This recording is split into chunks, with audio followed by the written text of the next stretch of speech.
Recalling your dog. I don't really need to speak about the importance of it or the severity if you haven't got it, or the problems that the dog can get into in any given situation if you haven't got a good recall. So not even going to touch upon the fact of, if your dog doesn't have a good recall, don't let it off the lead. But in the pet space, lots and lots of people, what I've found, lots and lots of people are starting to use whistles, which is a good motivator. It's another high-pitched, continuous, constant tone to allow your dog to learn that that tone, coupled with them returning to us, will result in a reward.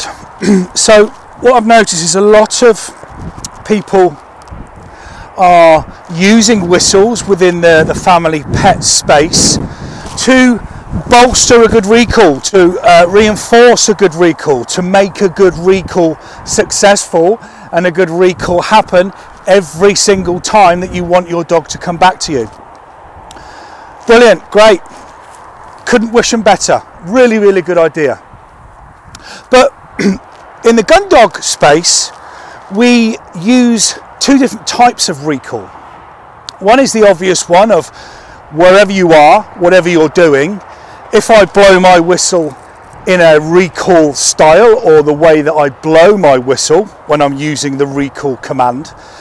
Now, the reason why the way I blow my whistle is there is no definitive, history and the gun dog books that we all read 20 years ago state that it was a continual pip, pip, pip, pip, pip, pip, pip tone meant recall. So 3 pips, 4 pips, 10 pips, doesn't really matter.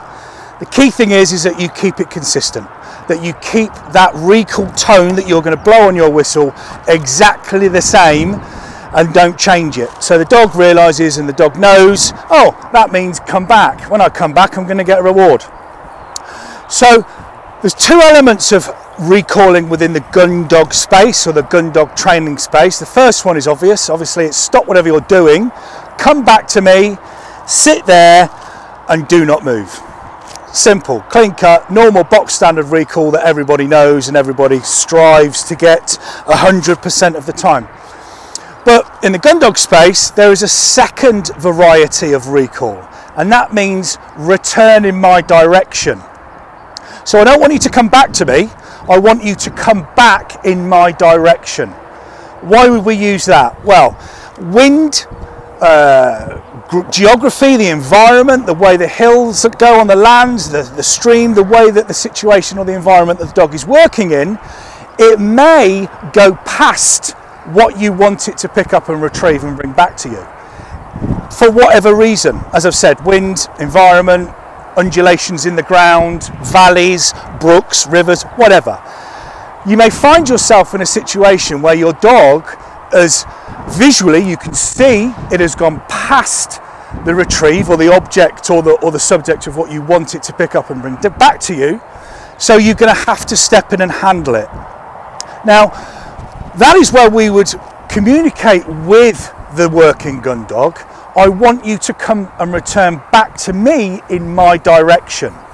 Then once it is within the area, as it has returned back to us in our direction, then we would give it the hunt or the high loss, their whistle, where you're in the right patch, get your nose down and start working. Okay, so two different elements of recall which vary from the sort of pet space to the gun dog working space, or working a gun dog effectively in a shooting field. First one, box standard recall. Toot, toot, toot, toot, toot, toot, toot. Come back to me, sit there and do nothing. Second one is toot, toot, toot, toot, toot, return in my direction until I either give you a stop whistle and then a hunt there whistle, so that you're in the right area and you can hold that ground and start working effectively, or toot, toot, toot, toot, toot, return in my direction, and then until you wind or until you pick up a scent or until you are aware that there is something for you to stick your nose down and start working to pick up and bring back to us. So it's answer to a question really. People kind of say, all right, is there any good with whistles? What are whistles for? What do you use whistles for?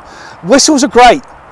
as long as they are consistent and the tone that you use when you're blowing them stays the same, and that you're using them effectively where the dog, wherever the dog is, whatever the dog is doing, the dog can connect the sound and tone of the way that you are blowing your whistle to an action, i.e.